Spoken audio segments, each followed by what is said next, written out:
Hello, everyone. I hope you guys are having a good Saturday night. It is September 26th, and so today I'm here with a video. Sorry I was not here yesterday. I don't post on Fridays most of the time because I'm busy.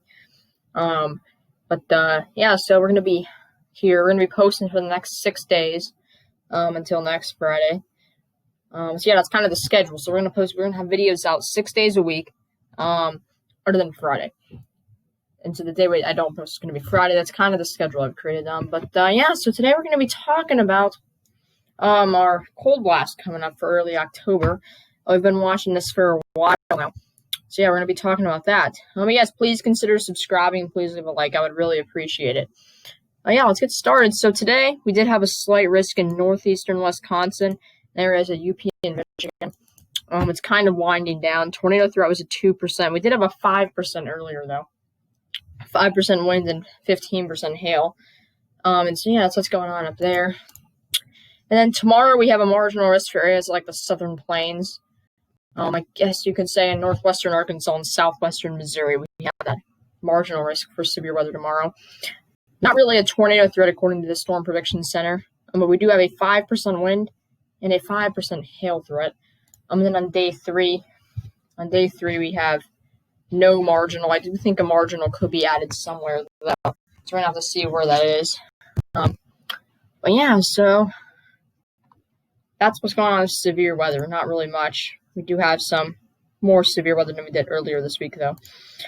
We extended that. That's the severe weather threat. Now let's move over to the tropical tidbits here. This is what we're going to be looking at a lot today. So you can see we have a stronger storm system up in Canada. That's going to be helping to produce our severe weather in the Southern Plains tomorrow afternoon. You can see we have kind of a line type thing with this cold front, and we have cold, cooler, dry air on the back side of that. You see that affects the east Tuesday, and I think we could have a marginal risk added somewhere in the east. I don't know where. I don't think it's going to be that far north, but we'll have to see where. The low pressure moves northeast, and we even have some snow on the back side of the storm system. Now, the GFS model can have a cold bias sometimes, so it does even have some snow for northern Minnesota, some snow mixing in, or some weak snow showers. It does have the GFS does have a pretty rainy east this week, a lot of rain to the east. Then that'll end, kind of move out by Friday. We'll just have some showers in the northeast and areas of the Great Lakes remaining, but we'll have much below average air, pretty much for this whole area here, especially this area. Much below average temperatures and pretty cold. For early October. We are coming into October, so that's exciting. And then we can see this is kind of far out, so we're not going to really look at any individual storms right there. But let's look at the temperature anomalies. We're going to look at 2 different models today, not 3. We can see if our first cold front that comes down Wednesday, that brings cooler to normal air, especially for the south. Then we have our second one that's in the northern plains, goes down into the Midwest, and then I'll reinforce the cold air in the south, as you guys can see. And so we're going to have widespread temperatures 10 to 15 degrees below average now. That moves south.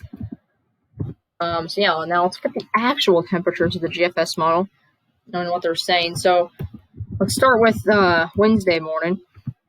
So Wednesday morning, the GFS is 40s, going all the way down to southern Alabama, southern Mississippi, and central Georgia, and areas of western South Carolina.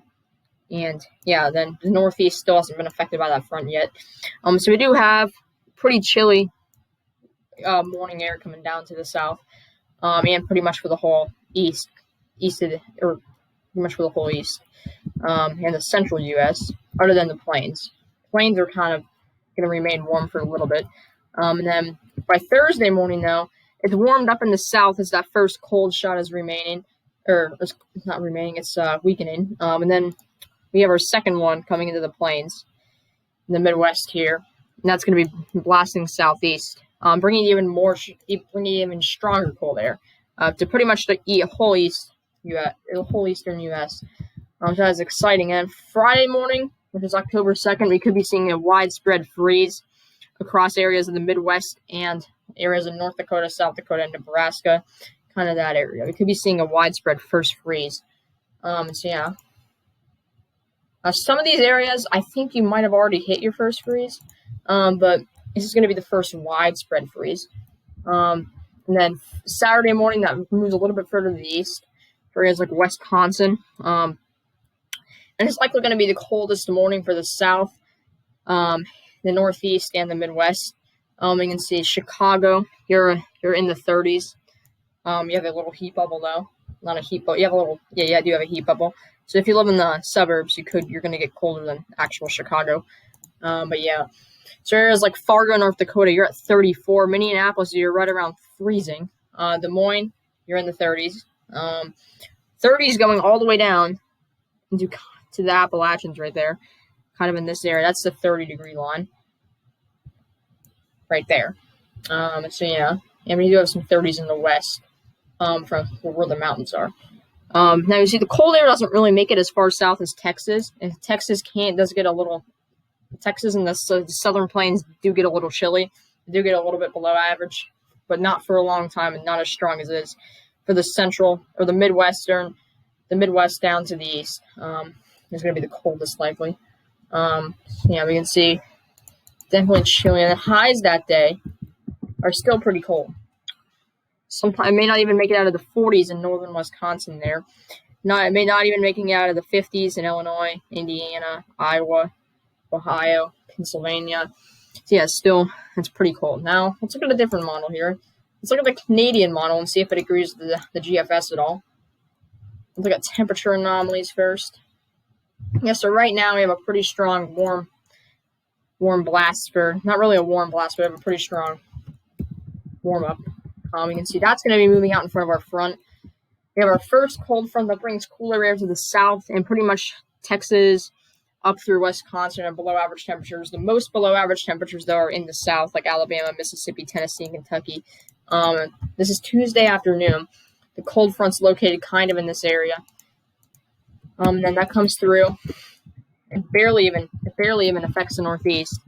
And that kind of fades out by Thursday. It's still there, though, bringing some below average temperatures to Florida. This is the Canadian model. And then we have our second cold shot, which moves further southeast. And I think the Canadian model is having this set up further to the west. That's what I'm noticing, is the Canadian model has it further to the west. It has it more widespread and further to the west. I mean, you can see that the Canadian has that cold air staying around for a while. So yeah, we're going to have to watch that. So the GFS has it kind of just in the much below average temperatures, kind of just in this area. Then the Canadian model has it like this whole area. So the Canadian model has a much more widespread. Now let's look at some of these temperatures here with the Canadian model. So let's start around Tuesday. Tuesday morning, we can see we have a lot of 40s. That's what we're seeing, even 30s in the Texas Panhandle. And then by Wednesday morning, warms up in the plains, and that front moves further east. And then by Thursday morning, we're gonna start to have our second cold shot coming from Canada, moving southeast. The Canadian model has 50s for the south and some 40s in the higher elevations, kind of in the Appalachians. 40s for much of the Midwest. And by Friday morning, though, widespread freeze for areas like Rapid City, western North Dakota. Now, the Canadian model is having this set up a lot further west than the GFS. GFS is wants it to set up in Minnesota in that area. Now, the Canadian model still has those areas getting down to freezing, but it has the freezing the below freezing temperatures much more widespread. It has 29 degrees going all the way down to central Illinois, which I think the Canadian model does have a cold bias, and so this could be overdoing it a little bit. It probably even has 30s going all the way down to Atlanta, Sunday, October 4th. I don't think it's going to happen. I wouldn't be surprised if it does. I would be surprised if it does, but I don't think we're going to see 30s down in central Alabama, central Mississippi, and central Georgia yet. I think we're going to be seeing 40s for the south. Even Orlando, you could be getting a little bit cooler for you. You could get down to 61 on Saturday morning, which is pretty good for you guys. Yeah. Yeah, to wrap up this video, I hope you guys enjoyed it. I'll be back tomorrow, and we're gonna go a little bit more in depth on the cold blast. But yes, peace out.